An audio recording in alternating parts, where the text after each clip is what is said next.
3-year-old Emma had once been the kind of child that made strangers smile, the type of little girl whose infectious giggles could light up an entire room.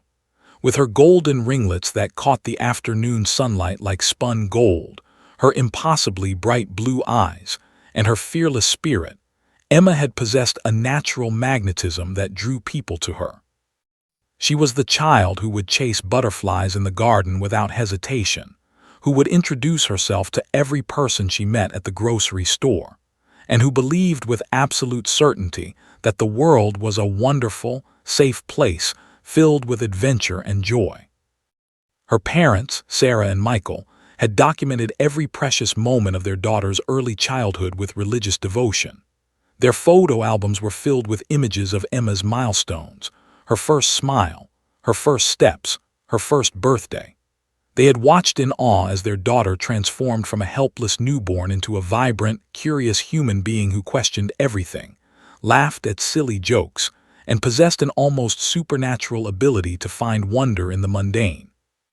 Emma was their miracle child, born after years of fertility struggles, and she represented everything they had hoped for and dreamed about during the long nights when they wondered if they would ever become parents. But that was before August 15th. That was before everything changed. The incident. Sarah would never forget that Tuesday afternoon. It had seemed like any other day, unremarkable, ordinary, the kind of day that blends into the background of memory. She had taken Emma outside after lunch, letting her daughter play in their fenced backyard while she tended to her flower garden nearby. The day was warm and perfect, with a gentle breeze carrying the scent of honeysuckle and fresh-cut grass. Emma was playing with her toy animals, narrating elaborate stories about brave princesses and magical kingdoms, her imagination creating entire worlds from simple plastic figurines.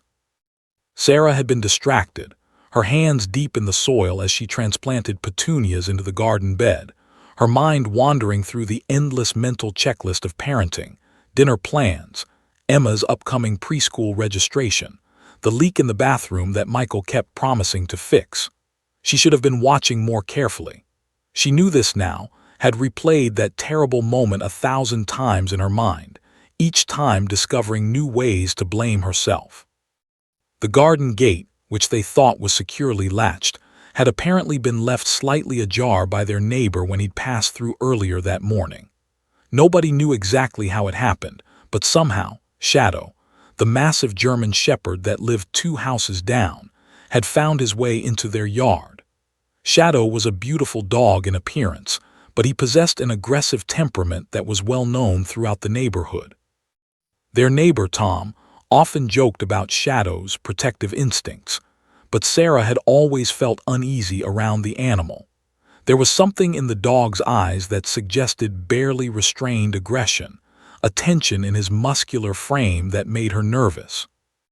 Emma hadn't noticed Shadow at first. She was too absorbed in her imaginary world, too lost in the kingdom of her own creation. But Shadow had noticed her. The dog had approached with surprising speed, his posture stiff and threatening, his growl low and menacing. Sarah heard the sound and looked up from her gardening, her mind taking a confused moment to process what she was seeing. In that fraction of a second before her parental instincts kicked into overdrive, she felt a surge of inexplicable terror, the kind of primal fear that mothers experience when their children are in danger. She had screamed, a raw, desperate sound that echoed through their quiet neighborhood. Shadow, startled by her shriek, had lunged forward, snapping at Emma. Fortunately, the dog had missed his target, but his massive paw had struck Emma in the chest, sending the tiny girl flying backward onto the grass. Sarah ran toward her daughter, her heart pounding so violently that she thought it might burst through her ribs. Emma's screams were louder than her own, a sound of pure terror and pain that seemed to pierce through Sarah's very soul. She scooped Emma up and rushed inside, her hands trembling so severely that she could barely hold her daughter. Shadow continued barking from the yard, his rage unabated until Michael, who had heard the commotion from inside the house, rushed out and chased the dog away with aggressive shouts and waves of his arms. By then, Emma was hysterical, covered in scratches and bruises, her little body convulsing with sobs of terror and pain. The aftermath. The physical wounds healed relatively quickly. The scratches faded to faint lines within weeks. The bruises yellowed and disappeared. The veterinarian assured them that Emma's injuries were fortunately not severe. Shadow could have caused far more damage if he had truly intended harm. But the psychological wounds, those wounds went far deeper than any physical injury could penetrate. In the weeks following the attack, Emma transformed into someone Sarah barely recognized. The bright, fearless little girl who had believed the world was magical had been replaced by a fearful, anxious child who saw danger everywhere. She became hypervigilant, constantly scanning her environment for threats. Her sleep became fractured and troubled, interrupted by nightmares where dogs chased her through endless corridors. She would wake up screaming, her tiny body drenched in sweat, and Sarah would hold her, whispering reassurances that felt hollow and insufficient. Emma stopped wanting to go outside. The backyard, which had once been her favorite place in the world, became a source of dread. She refused to play in the park. She wouldn't go to preschool without her mother, and even then she clung to Sarah's leg with such desperation that it broke Sarah's heart. Other children had invited her to birthday parties, but Emma had become too anxious to attend.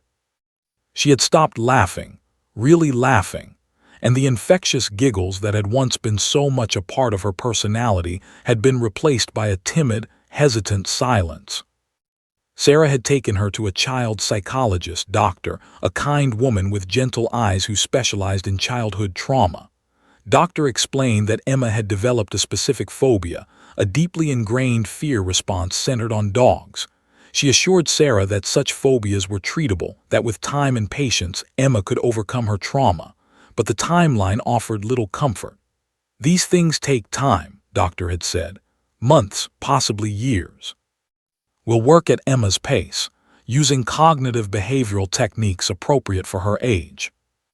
Years. Sarah had felt the weight of that word settle on her shoulders like a stone. A mother's desperation. Now, weeks after the incident, Sarah found herself living in a state of constant exhaustion. She grieved for her daughter's lost childhood, for the fearless spirit that seemed to have evaporated in a single moment of terror. She watched other 3-year-olds playing freely, chasing dogs and laughing without inhibition, and felt a profound sense of injustice. Why had this happened to her daughter? Why had that gate been left open? Why had Shadow chosen that particular moment? The guilt consumed her in quiet moments when Emma was sleeping. She replayed the scene endlessly, imagining all the ways she could have prevented it. If she had been watching more carefully, if she had checked the gate that morning, if she had moved faster when she heard Shadow's growl. If. The word echoed through her mind like a curse. Michael tried to reassure her, telling her that it wasn't her fault, that these things happen, that they would help Emma through this together. But Sarah could see the worry in his eyes too, the way his shoulders had become tense, the way he sometimes stood at Emma's bedroom door in the evening, watching their daughter sleep, as if he could protect her from her own fears through sheer force of will. Sarah knew that something had to change.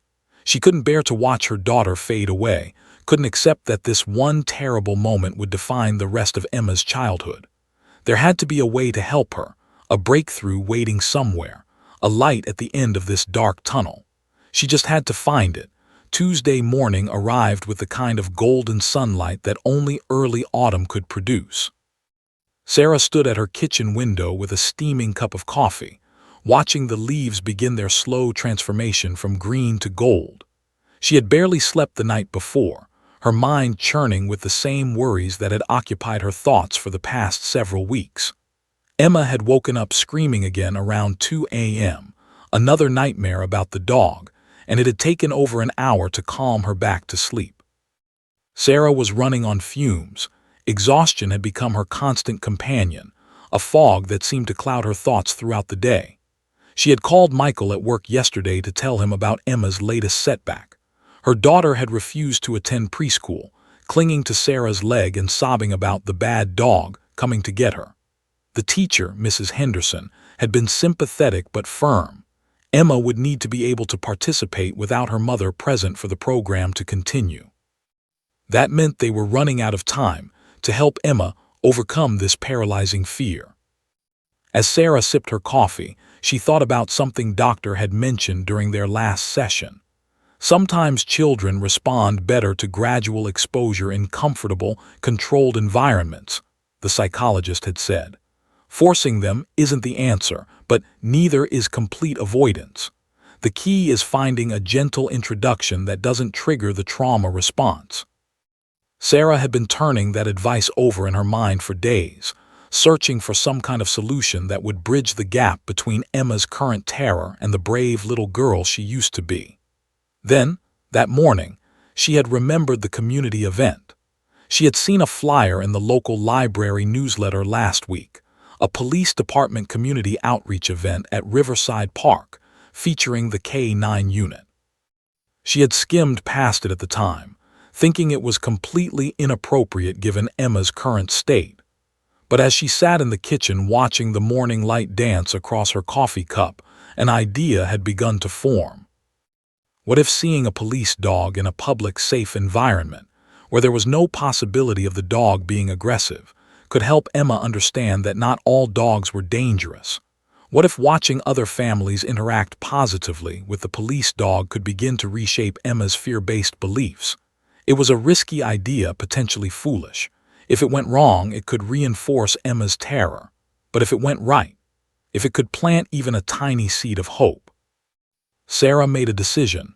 She would take Emma to the park that afternoon. Preparing for the unknown.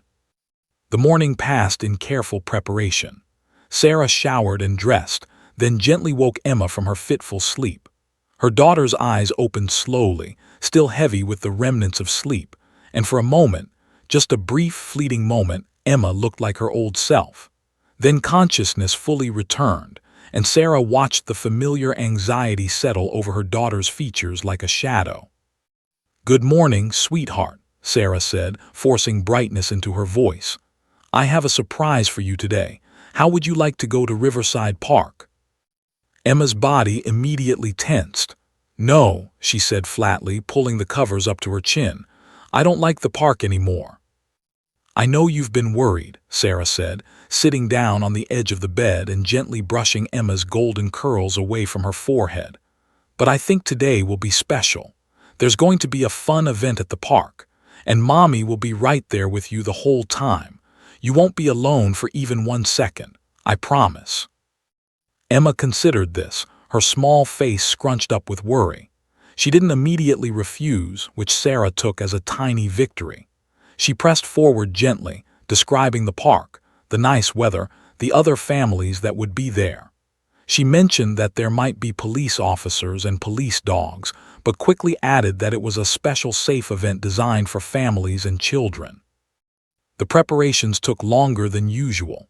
Emma moved slowly, reluctant and anxious, her movements hesitant and careful.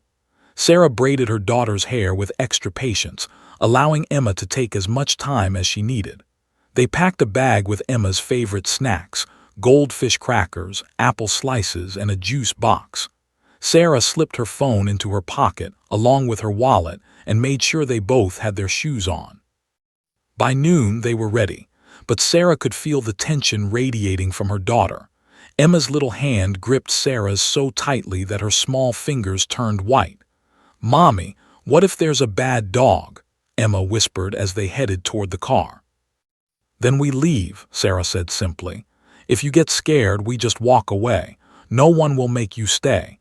This is just to show you that police dogs are different from the dog that scared you. They're trained to be nice and safe. Okay?" Emma nodded slowly, though she didn't look convinced. The drive and the arrival. The drive to Riverside Park took 15 minutes, though it felt like an hour. Sarah kept up a running commentary throughout the journey, pointing out birds and trees and other cars, trying to distract Emma from her anxious thoughts.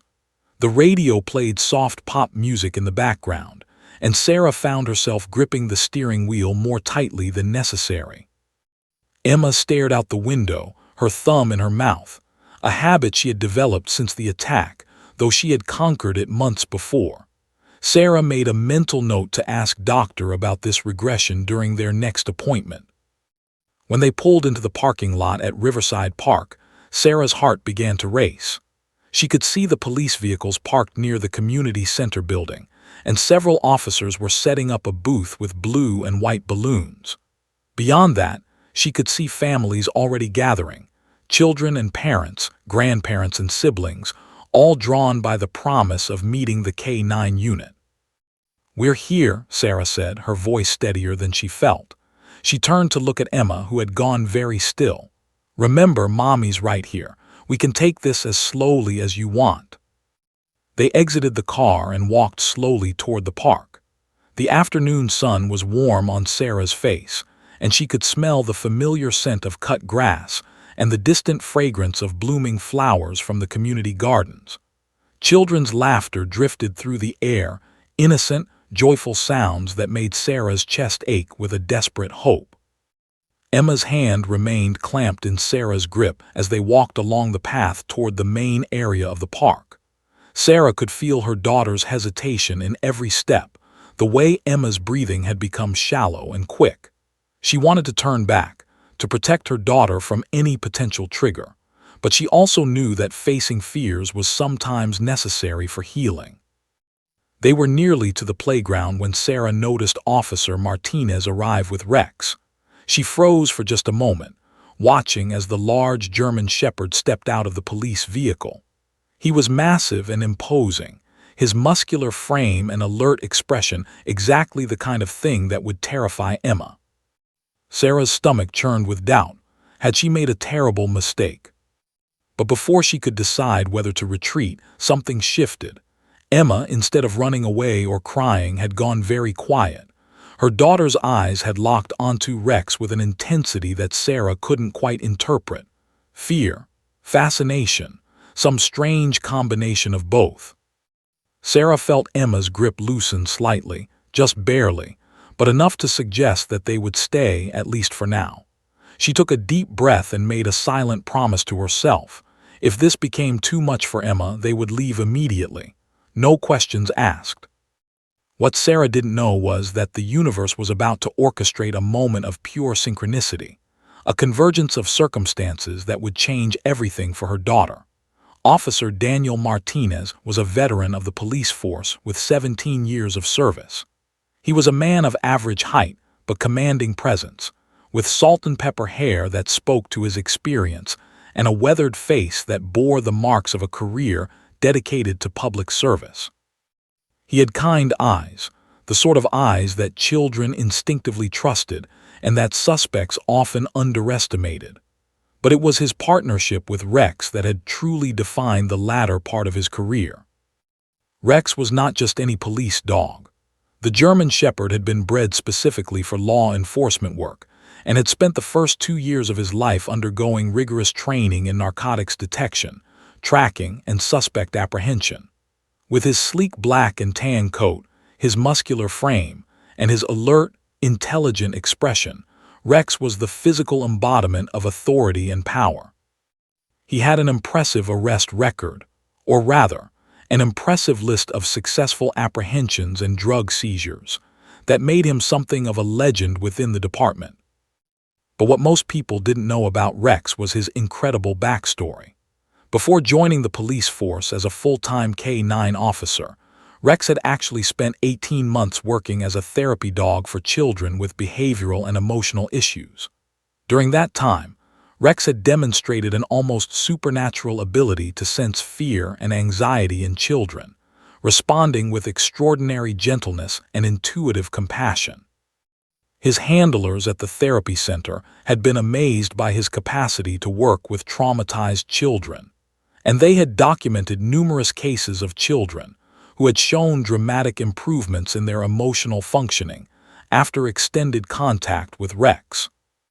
When the police department came recruiting, the therapy center had been reluctant to let Rex go. But Rex's superior size and strength, combined with his intelligence and trainability, had made him an ideal candidate for police work. The department had promised to keep Rex engaged in therapeutic work alongside his law enforcement duties, which is how Rex had ended up in the K-9 therapy program that Officer Martinez had championed, a pilot initiative designed to help children overcome dog-related anxieties and trauma. Today was supposed to be a routine community outreach event. Officer Martinez and Rex would set up a booth, allow families to meet the dog, educate the community about the K-9 unit's work, and raise awareness about police-community relations. It was the kind of event they had done dozens of times before. Martinez had no idea that today would be different. A mother's internal battle. Sarah stood at the edge of the park's main area, her hand still clasped firmly in Emma's grip. She watched as Officer Martinez stepped out of the police vehicle with Rex walking beside him on a short leash. The dog moved with fluid grace, his posture alert and his attention focused on his handler. Despite her intellectual understanding that this was a trained, controlled environment, Sarah felt a surge of anxiety course through her body. She had made a terrible mistake, she thought. This was exactly the kind of traumatic exposure that could Emma. What had she been thinking? She should have discussed this with Doctor before bringing Emma here. She should have called Michael first. She should have. "Mommy," Emma whispered, her voice small and trembling. "That's a really big dog." Sarah looked down at her daughter, expecting to see the full face of terror that had become so familiar over the past weeks. But instead, she saw something more complicated in Emma's expression. Fear, yes, definitely fear, but also something else. Curiosity, fascination. It was hard to tell. "That's right, honey," Sarah said carefully. "That's a police dog. He's very well trained and very safe. See how he's walking calmly next to the officer. He's a good dog." Emma didn't respond verbally, but Sarah noticed that her daughter's grip on her hand had loosened slightly. Emma's eyes remained fixed on Rex as Officer Martinez guided the dog toward the booth they had been setting up. Other families were beginning to gather around, parents pointing out the dog to their children, excitement building in the crowd. Sarah found herself torn between two competing impulses. Part of her wanted to grab Emma's hand and run back to the car, to remove her daughter from any potential source of fear. But another part of her, the part that was desperate to help Emma, that was willing to take risks for her daughter's healing, wanted to stay and watch what happened. The setup. Officer Martinez had no idea that a traumatized child was watching him from across the park. He simply went about his routine with the same professionalism he brought to every community event. He set up the booth, arranging informational flyers about the K-9 unit, laying out business cards, and positioning a small table with photos of Rex's achievements and accomplishments.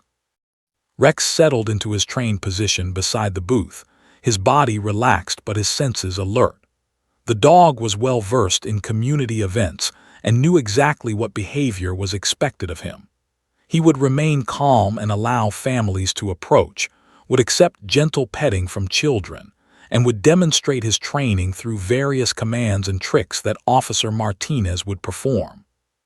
The first family approached, a woman with two young boys, both looking excited and eager to pet the big dog.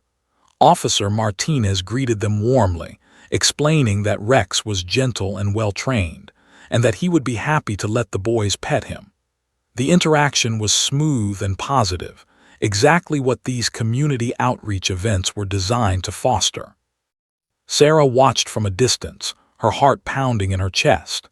She could see that Rex was indeed behaving calmly, that the other children were petting him without incident, and that there was no aggression in the dog's demeanor.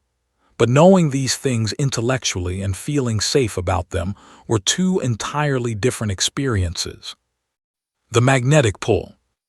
More families began to gather around Officer Martinez and Rex. A small crowd was forming, drawn by the promise of meeting the K-9 unit. Sarah could see other children laughing and playing with the dog, their parents taking photos and smiling. Under normal circumstances, Sarah would have felt happy seeing other children so joy-filled and carefree. But now, all she felt was anxiety and a desperate internal conflict. "Can we go closer?" Emma's small voice cut through Sarah's worried thoughts. Sarah looked down at her daughter in surprise. "What?" "Can we go closer?" Emma repeated, her eyes still fixed on Rex. "I want to see the doggy." Sarah's stomach tightened. Every instinct screamed at her to say no, to protect her daughter from potential.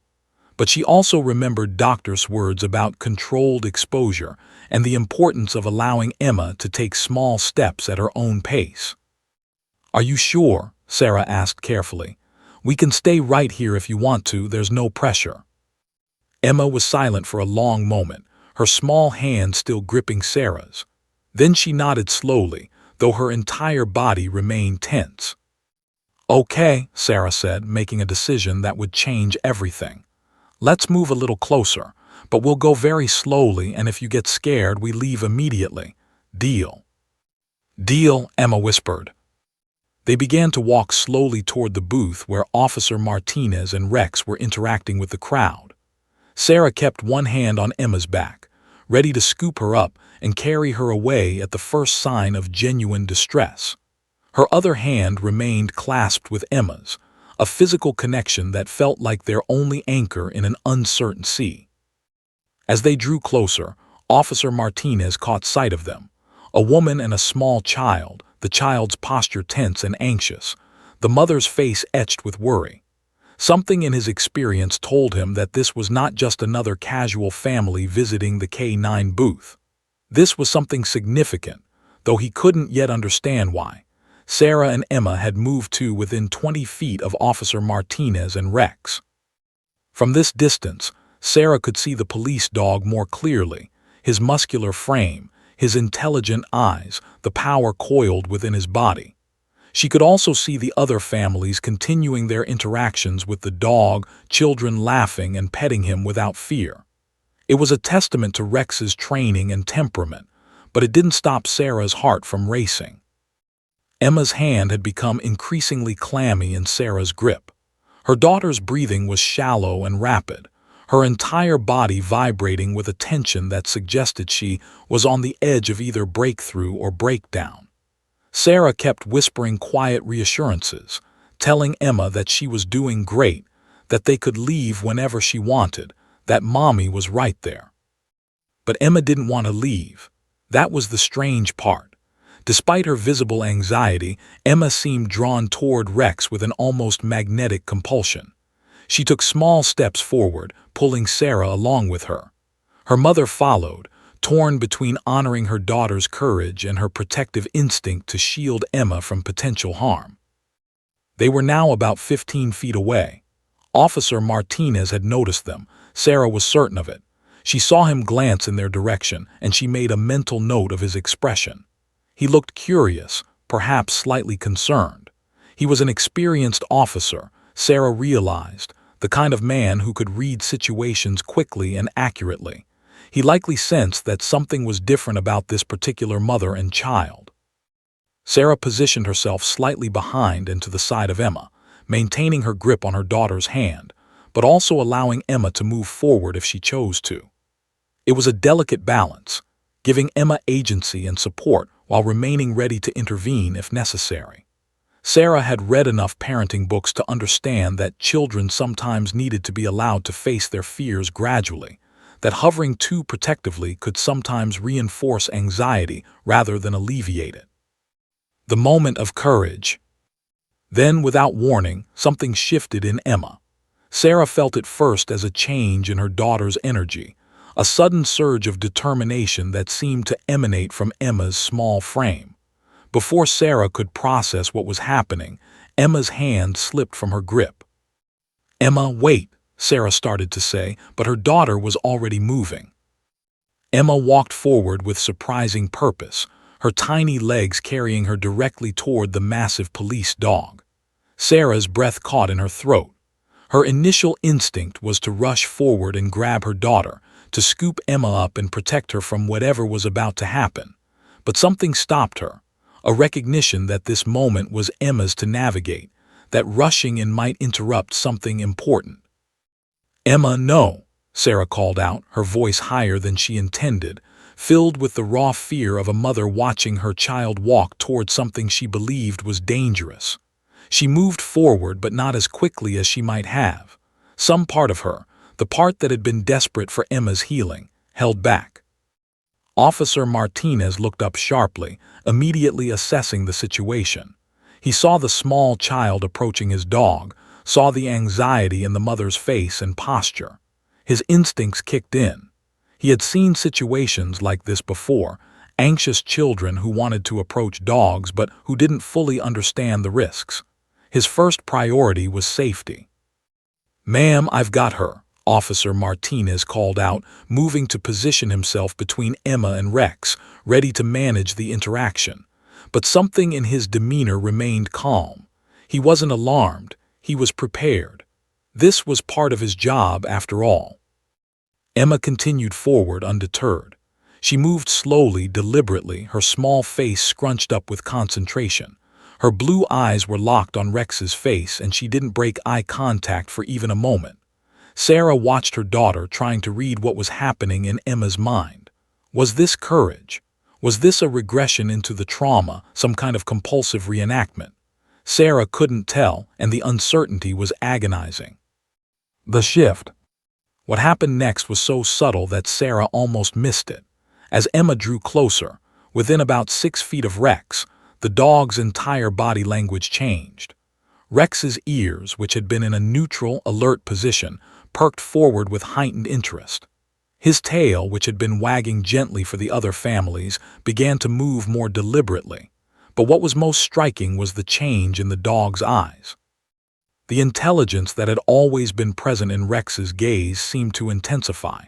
It was as if the dog had suddenly recognized something, some quality or energy in this particular small human that demanded his complete attention and compassion. Officer Martinez seemed to notice it too. Sarah saw the officer's expression shift from protective readiness to something like wonder. "It's okay," Officer Martinez said quietly, his voice carrying the kind of calm authority that suggested he understood what was happening. "Rex, easy. Easy, boy." Emma was now only a few feet away from the massive dog. To anyone observing, the juxtaposition was almost comical. A tiny 3-year-old girl in a pink sundress facing down a police dog that probably weighed more than 3 of her combined. But there was nothing funny about the moment. It felt sacred, in a way that Sarah struggled to articulate. Rex remained motionless, allowing Emma to approach. The dog's breathing seemed to synchronize with Emma's, both of them engaged in some wordless communication that transcended species and experience. Sarah found tears gathering in her eyes, though she wasn't entirely sure why. "That's my girl," Officer Martinez murmured, and Sarah realized he was speaking to Rex, encouraging the dog to remain calm and gentle. Emma stopped directly in front of Rex. They were face to face now, the child and the dog, separated by only a few inches. Emma's small hands came up slowly and she placed them on Rex's large snout. For a moment, a single crystalline moment, time seemed to stop. The impossible moment. Then Rex did something that stopped Sarah's breath entirely. The massive police dog lowered his head slowly, gently, and pressed his warm snout against Emma's small hands. It wasn't an aggressive gesture. It was tender, reverent almost. The dog released a quiet whimper, a sound of acknowledgement and connection, and his tail began to wag in a steady, deliberate rhythm. Sarah felt her knees weaken. This couldn't be happening. This wasn't possible. Her daughter, who had been paralyzed by fear for weeks, was standing face to face with a large dog, and instead of terror there was connection, understanding, some kind of inexplicable bond that seemed to transcend Emma's trauma and Rex's training. Sarah's hand came up to cover her mouth as a sob caught in her throat. She saw Officer Martinez looking at her with an expression of mingled concern and understanding. Behind him, the other families had stopped their interactions with the information booth. Everyone was watching now, drawn by the palpable significance of what was unfolding before them. Emma's face transformed. The anxiety that had been etched into her features for weeks seemed to melt away. Her small face crumpled, and tears began to stream down her cheeks, but they weren't tears of fear. They were tears of release, of healing, of a burden being lifted from her small shoulders in a way that no therapy session or medication could have accomplished. "Oh my God," Sarah whispered, tears now streaming down her own face as she watched her daughter wrap her small arms around Rex's neck and bury her face in the dog's fur. "Oh my God, what is happening?" Officer Martinez moved closer to Sarah, his expression one of profound compassion. "I think," he said quietly, "your daughter just met the only dog in this park who could possibly understand what she needed." The afternoon sun filtered through the canopy of trees at Riverside Park, casting dappled shadows across the grass where Emma sat beside Rex.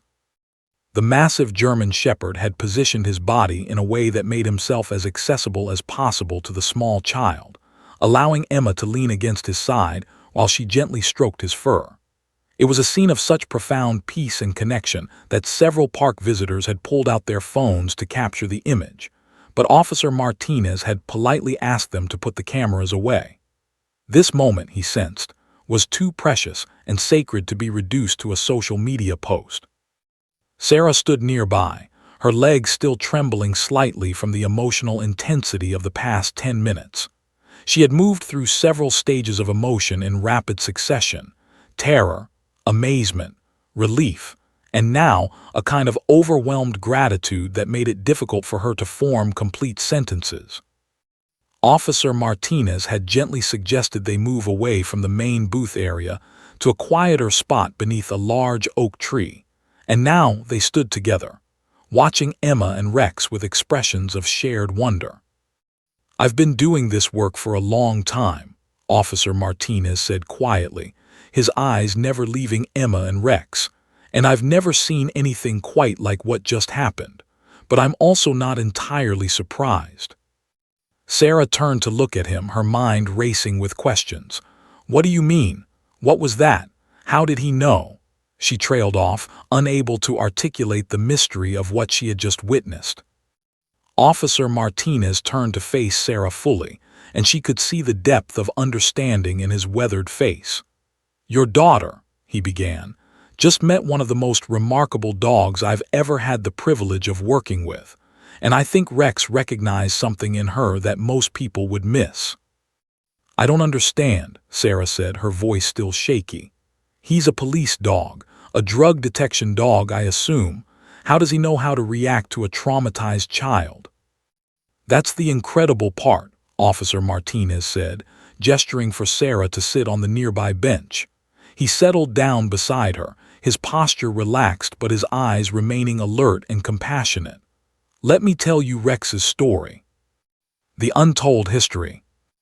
Officer Martinez explained that Rex hadn't always been a police dog. Before his current role, the German Shepherd had spent 18 months working as a certified therapy animal for an organization called Healing Hearts, which specialized in working with children who had experienced trauma. The program included children who had suffered abuse, witnessed violence, experienced severe accidents, or endured other types of psychological injury. Rex was remarkable at that work, Officer Martinez continued. In fact, he was one of their most successful animals. There was something about him, some quality that the trainers couldn't fully explain, that seemed to help children open up and heal in ways that traditional therapy often couldn't achieve. Sarah listened intently, her scientific mind trying to make sense of what she was hearing. She had read some research on animal-assisted therapy, but she had always been somewhat skeptical of the claims. Yet what she had just witnessed suggested that the research might be understating the effects. "Why did he leave the therapy program?" Sarah asked. "If he was so successful there, why is he a police dog now?" Officer Martinez smiled slightly as if he had anticipated this question. "That's where it gets interesting. Rex had become something of a legend at Healing Hearts. The organization wanted to keep him indefinitely, but Rex's physical characteristics, his size, his strength, his intelligence, made him a prime candidate for police work.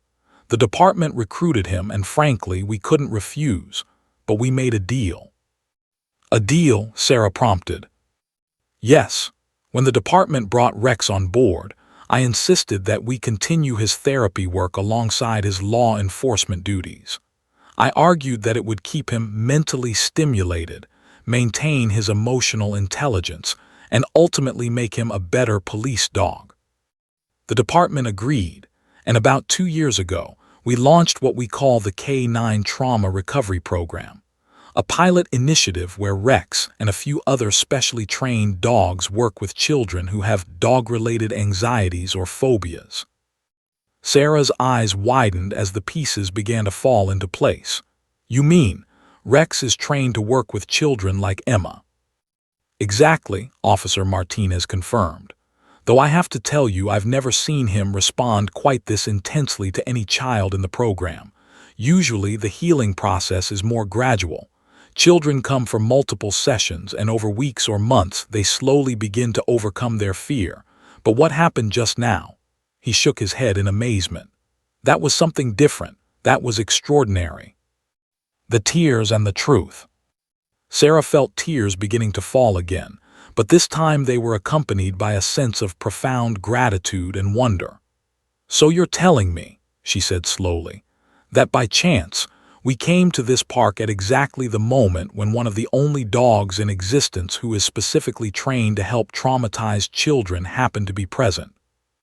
I don't believe in coincidence, Officer Martinez said thoughtfully. I've been a cop for 17 years, and I've learned that sometimes the universe has a way of bringing the right people, or in this case, the right dog to the right place at the right time for a reason. I think your daughter needed Rex, and I think Rex needed to meet your daughter. Sarah turned to look back at Emma and Rex. Her daughter was now lying on the grass with her head resting against the dog's side, her small hand draped across Rex's chest. The dog remained perfectly still, his breathing synchronized with Emma's, a picture of unconditional acceptance and love. It was the most peaceful Sarah had seen her daughter in weeks. Is there a program? Sarah asked urgently. Something formal? Could Emma continue to work with Rex? Could this connection deepen? Officer Martinez nodded. That's exactly what I was going to suggest. We have a structured program that begins with an initial assessment, which I think Emma has already, quite impressively, completed, and then moves into weekly sessions here at the police station. We have a specially equipped room, and Rex participates in controlled interactions with the children. The results have been remarkable.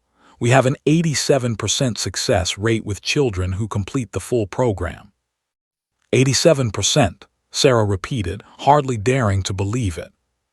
Yes, most children who go through 12 weeks of sessions with Rex, or one of our other therapy dogs, show dramatic improvement in their anxiety levels and their ability to interact with other dogs.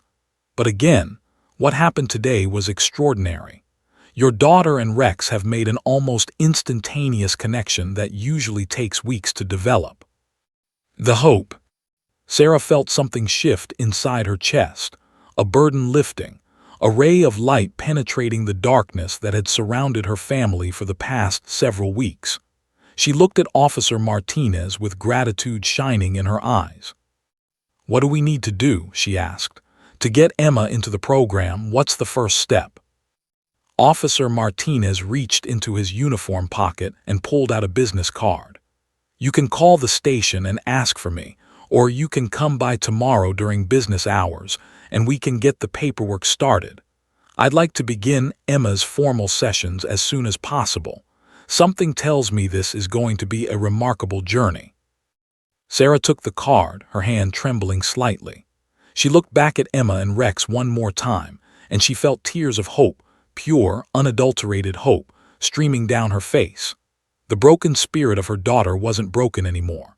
The pieces were beginning to come back together, reassembled by the gentle touch of a dog who seemed to understand exactly what a traumatized child needed.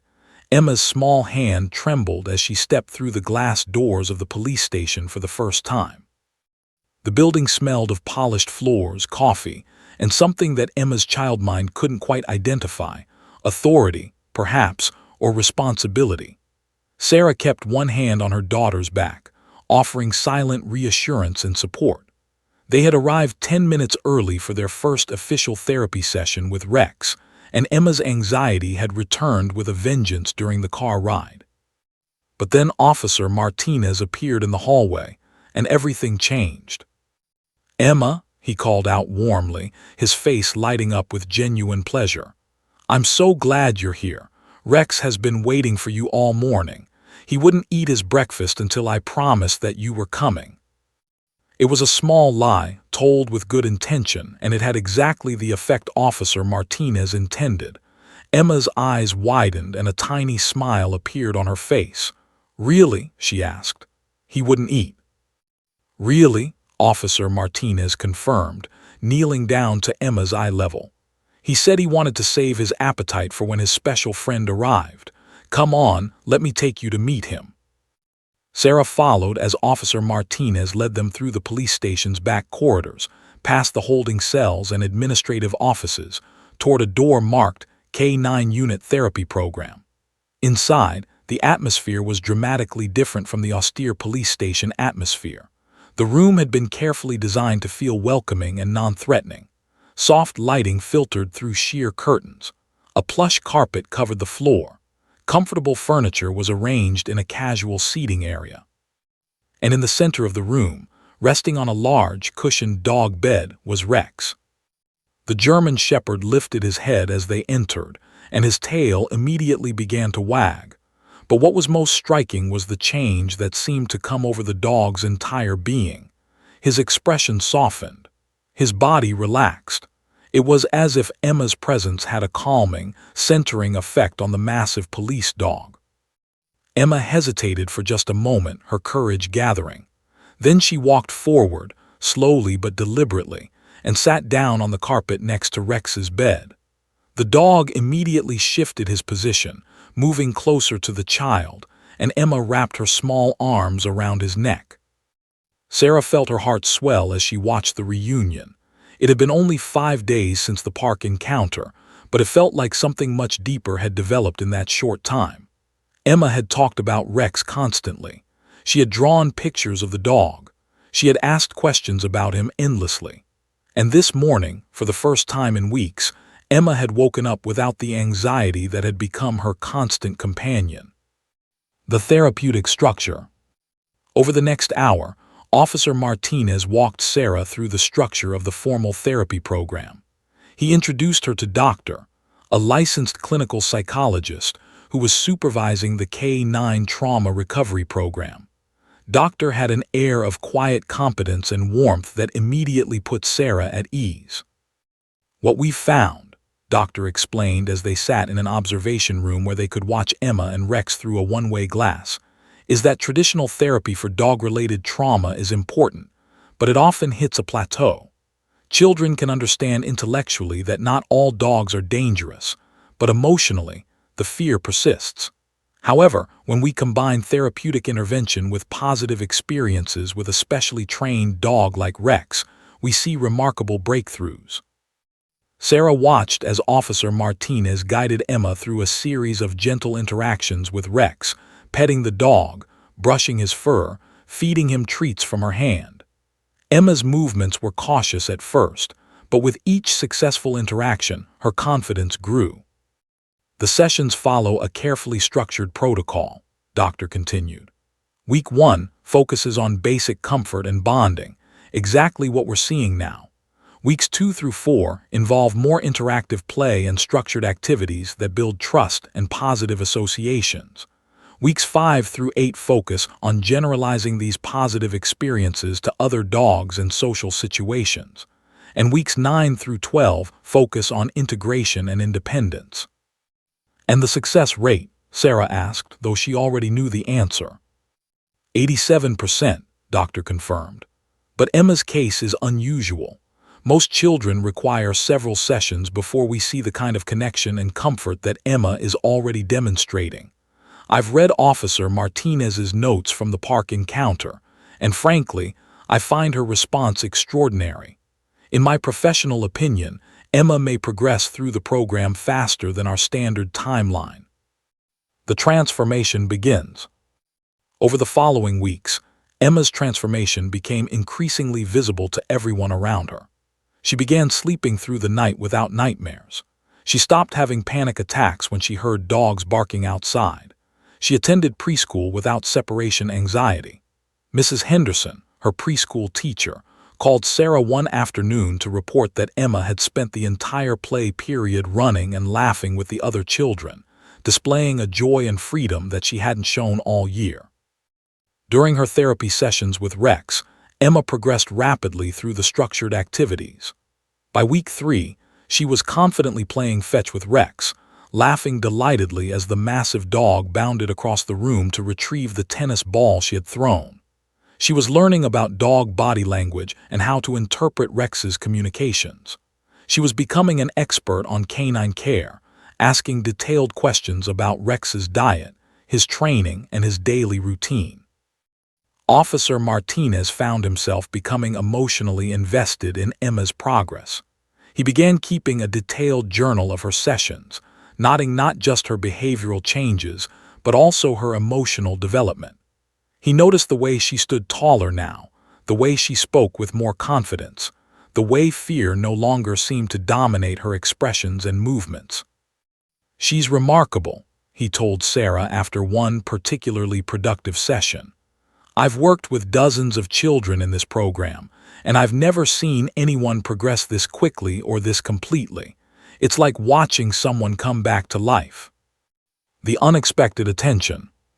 By week 4 of Emma's therapy, Officer Martinez noticed something else. People had begun to notice. A local news reporter who had been doing a story on police community programs had caught wind of the extraordinary K9 therapy program. She had reached out to Officer Martinez about possibly featuring the program in a local news segment. Officer Martinez had been hesitant at first, concerned about Emma's privacy and wanting to be cautious about public attention. But when he mentioned it to Sarah, asking if she would be comfortable with Emma's story being shared with the community, Sarah had surprised him with her response. "I think it could help other families," Sarah had said. "Other children are going through what Emma went through. If her story could help people understand that there's hope, that there are resources available, then I think it's worth sharing." And so, in week 5 of the program, a local news crew came to the police station to film a segment about Rex and the K9 trauma recovery program. Emma, who would have been paralyzed with anxiety just weeks earlier, sat comfortably beside Rex and spoke about her experience with surprising eloquence for a 3-year-old. "The doggy was scary," Emma told the reporter, her small hand resting on Rex's head. "But Rex showed me that doggies can be nice, and now I love Rex. He's my best friend." Officer Martinez watched from across the room, and he felt something shift in his understanding of this program and its potential. Emma's journey, from terrified child to confident, joyful girl, represented more than just personal healing. It represented the possibility of systemic change, of reaching and helping other families who were struggling with similar challenges. As he watched Rex gently lean his head against Emma's shoulder, the dog's eyes soft with affection and understanding, Officer Martinez recognized that he was witnessing something truly special, not just the healing of one child, but the beginning of a movement that could transform how communities approached animal-assisted therapy for trauma. The local news segment featuring Emma and Rex aired on a Tuesday evening in November, just as the autumn leaves were reaching their peak of color. The 3-minute feature, titled "A Child's Courage: How One Police Dog Changed Everything," was brief but powerful. It showed Emma playing with Rex, laughing freely, and speaking about her journey from fear to confidence with a wisdom that seemed far beyond her 3 years. Sarah had watched the segment with her heart in her throat, nervous about how their family's private struggle was now being shared with the community. But the response had been immediate and overwhelming. Within hours of the segment airing, the police station's phone lines had been flooded with calls. Parents of children with dog phobias wanted information about the program. Community members wanted to donate funds to expand the initiative. Local businesses reached out offering sponsorships. Officer Martinez had called Sarah the next morning, his voice filled with a mixture of excitement and slight overwhelm. "We've received over 200 inquiries in the past 16 hours, he had reported. 200. Emma's story has resonated with people in a way I never anticipated." Sarah felt both thrilled and protective. Thrilled that Emma's experience might help so many others, but protective of her daughter's privacy, and she needn't have worried. Emma, now in week 7 of her 12-week program with Rex, had become something of a local celebrity, and she handled the attention with surprising grace and enthusiasm. Emma's continued transformation. By week 7, Emma had completed the core therapeutic components of her program with Rex. The sessions had evolved from basic comfort and bonding to more complex activities that challenged her growing confidence. In recent weeks, Emma had begun working with other dogs, not in direct interaction, but in observation and graduated exposure. She had learned to interpret dog body language, to understand signals of play versus aggression, and most importantly, to recognize her own instinctive responses to canine presence. Doctor had noted in her clinical observations that Emma's transformation extended far beyond her relationship with dogs. Emma's entire nervous system seems to have been recalibrated, Doctor had explained to Sarah during one of their progress meetings. She's not just less afraid of dogs, she's more confident generally, more resilient, more willing to take appropriate risks. It's as if overcoming this one major fear has given her permission to be braver in all aspects of her life. The changes were evident in every part of Emma's daily existence. She was thriving in preschool, making new friends and participating enthusiastically in activities. She had started taking a dance class, something she had previously refused to do because it required being in an unfamiliar space. She had spent an afternoon at the homes of 2 different school friends, something that would have been unimaginable weeks earlier. And most remarkably, she had asked her parents if she could get a dog of her own, a request that still made Sarah's heart skip with joy and gratitude. "Not yet," Sarah had gently explained, "but maybe next year after you've finished your program with Rex, we can talk about it."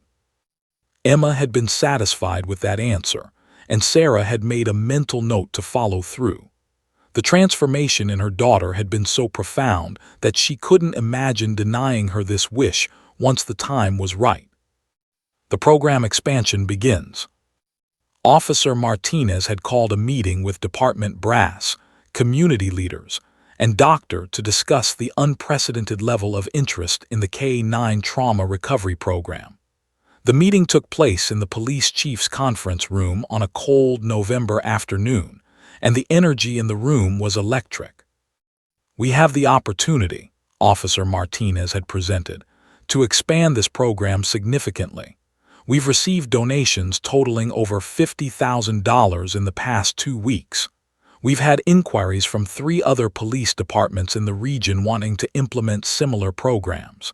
And most importantly, we have waiting lists of families desperate for help." Chief Susan, a woman with decades of law enforcement experience and a surprising soft spot for innovative community programs, had leaned forward with interest. "What would expansion look like?" she had asked.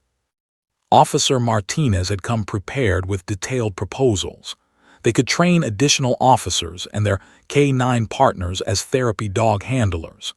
They could expand the program from 1 session per week to multiple sessions. They could potentially reach 2 or 3 times as many children within the next year. And with private donations and potential grant funding, the program could be self-sustaining without straining the department's budget. "I want to propose naming the expanded program after a specific child," Officer Martinez had suggested. "The child who brought this program into the spotlight and whose courage inspired the community to support it. With parental consent, I'd like to call this the Emma K-9 Trauma Recovery Program." Chief had smiled, a genuine, warm smile that suggested she understood the symbolic power of honoring a child's journey in this way. "Let's make it happen," she had said. Emma becomes an ambassador.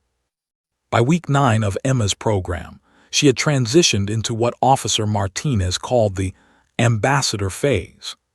Rather than focusing solely on her own therapeutic journey, Emma began participating in structured demonstrations and educational events designed to help other children understand that dog-related fears could be overcome.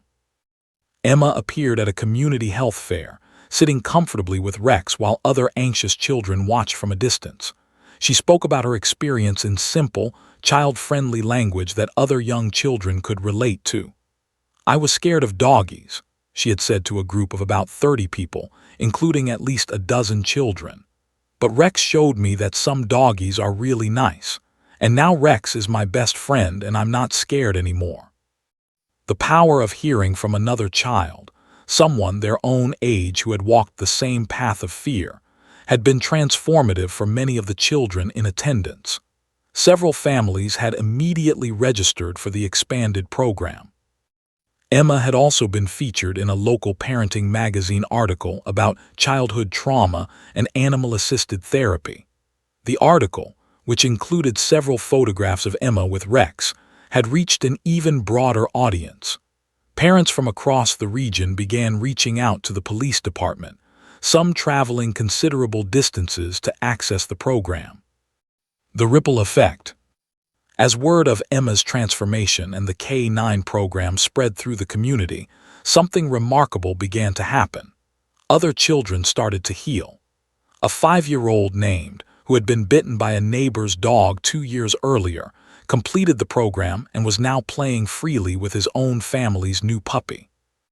A 7-year-old girl named Sophie, whose trauma stemmed from witnessing a dog attack on her younger brother, had graduated from the program with sufficient confidence to volunteer at a local animal shelter.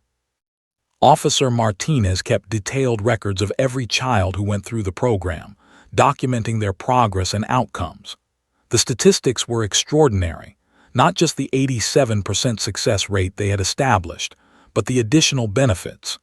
Children who completed the program showed improvements in overall anxiety, increased self-confidence, better school attendance, and improved social relationships with peers. Sarah received periodic updates from Officer Martinez about these other children's successes, and each story reinforced her gratitude for the random chance encounter that had brought Emma to the park that fateful Tuesday. She had begun volunteering with the program herself, helping to organize events and support other parents navigating their children's healing journeys. The completion. On a cold December afternoon, Emma attended her final official session in her 12-week program with Rex. She had completed all the therapeutic milestones, demonstrated consistent progress, and showed every indicator of having successfully overcome her dog-related phobia. But instead of feeling sad about the conclusion, Emma seemed to understand that this wasn't an ending, it was a beginning. As Emma hugged Rex goodbye after that final session, Officer Martinez knelt beside her and asked, "Emma, would you like to help me teach other kids how to be brave with dogs?" Emma had looked up at him with her bright blue eyes and nodded without hesitation. "Yes," she had said, "I want to help other kids not be scared anymore." And in that moment, Officer Martinez recognized that Emma's journey had transcended personal healing. She had become something more, a living testament to the power of compassion, courage, and the extraordinary bond between humans and animals. The spring morning was perfect, clear skies, gentle warmth, and the air filled with the scent of blooming flowers. Riverside Park had been transformed for the occasion. Banners celebrating the Emma K-9 Trauma Recovery Program hung from the trees.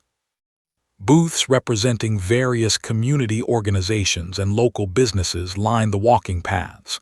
And in the center of it all, a newly constructed facility, the K-9 Therapy Center, stood as a testament to what one child's journey had inspired. Emma stood in her new dress, her golden curls bouncing as she moved, and watched the crowd beginning to gather. She was 5 years old now, and the transformation from the terrified child of a year ago was almost unrecognizable. She moved with confidence, spoke with clarity, and possessed a quiet wisdom that seemed to emanate from her entire being.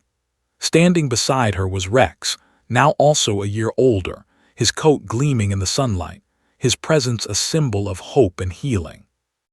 Officer Daniel Martinez stood to the side, watching the scene unfold with moisture glistening in his eyes.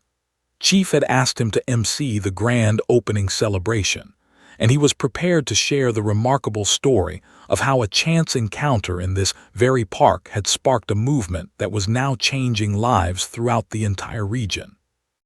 Sarah and Michael stood nearby with their younger son, James, who had been born just 6 months after Emma's first park encounter with Rex.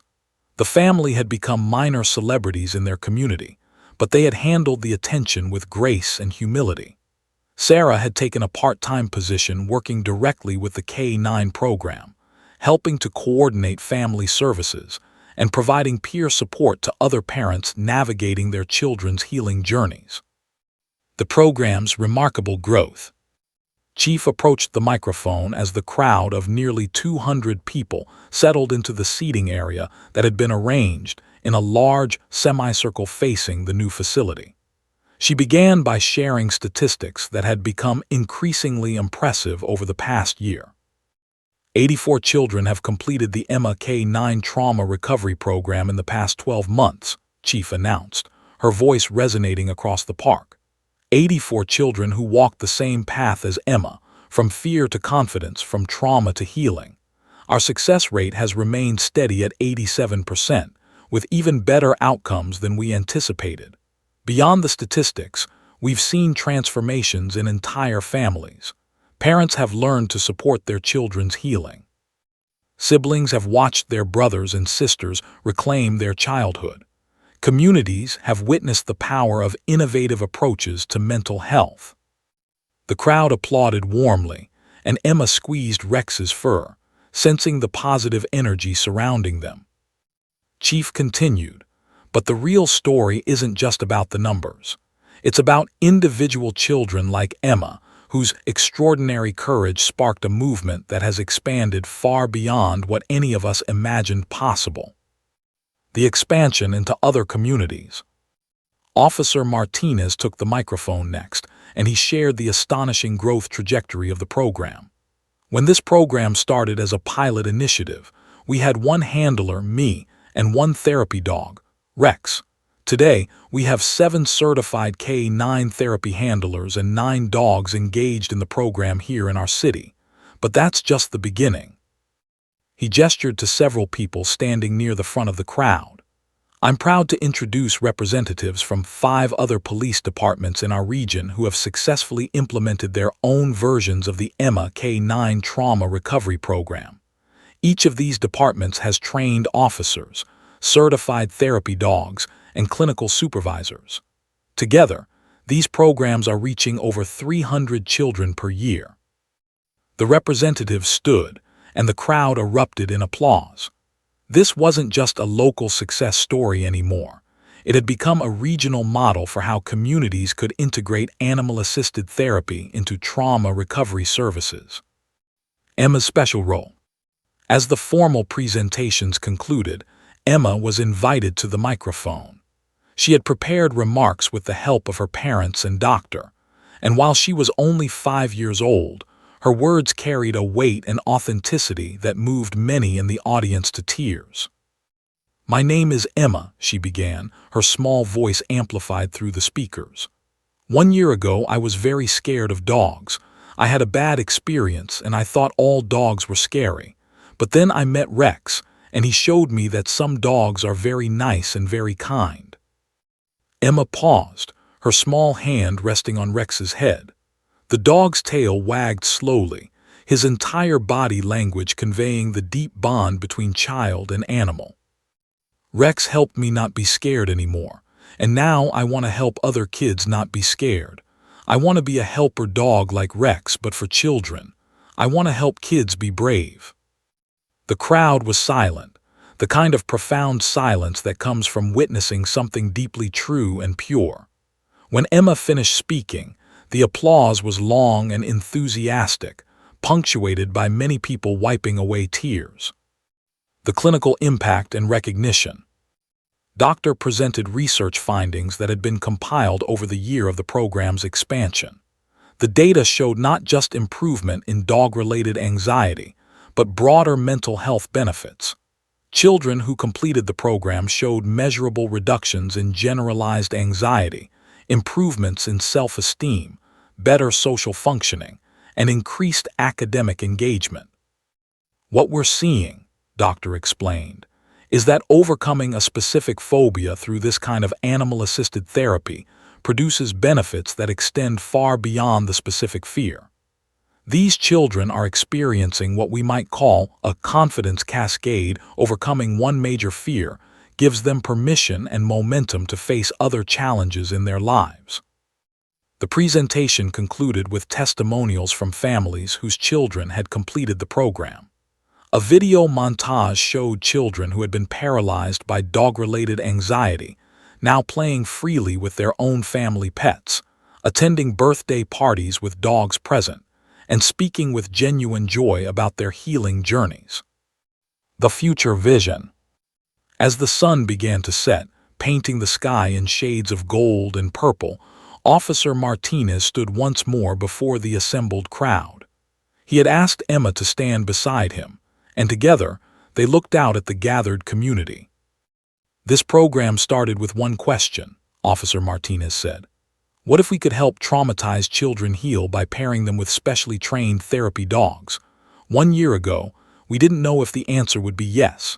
Today, we know not only that it's possible, but that it's transformative. We know that children like Emma have the capacity for extraordinary courage, and that dogs like Rex have the capacity for extraordinary compassion." He placed his hand on Emma's shoulder. "But this is just the beginning. Over the next 5 years, we plan to expand this program to include 12 additional communities in our state. We're working with universities to develop formal training programs for K-9 therapy handlers. We're collaborating with mental health organizations to create comprehensive trauma recovery services that integrate animal-assisted therapy with traditional psychological interventions."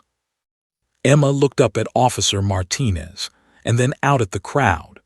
In that moment, she understood something profound about her own journey, that her personal healing had become a gift to countless others, that one child's courage could spark a movement of compassion and hope that would ripple outward indefinitely. A mother's reflection. Later that evening, as the celebration wound down and volunteers cleaned up the park, Sarah found herself standing alone with Officer Martinez beneath the same oak tree where they had first spoken about Rex's extraordinary abilities exactly 1 year earlier. "Thank you," Sarah said simply, "for seeing something in that moment at the park, for recognizing that what was happening between Emma and Rex was significant, for having the vision to create a program that could help so many other families." Officer Martinez smiled, and there was profound gratitude in his eyes. "Thank you," he responded, "for having the courage to bring Emma to the park that day, for trusting your instinct that healing was possible, and for allowing your daughter's journey to become a beacon of hope for so many others." They stood together in comfortable silence, watching Emma play with Rex one final time that day, the dog's massive form gentle and protective as the small girl laughed with uninhibited joy. In that moment, both adult and child understood that they had been part of something rare and precious, a genuine transformation that had begun with terror and ended with triumph, and in the process had illuminated a path of healing for an entire community. The broken spirit had been restored, the fearless child had returned, and in her return she had brought hope not just for herself, but for everyone willing to believe that extraordinary healing is possible.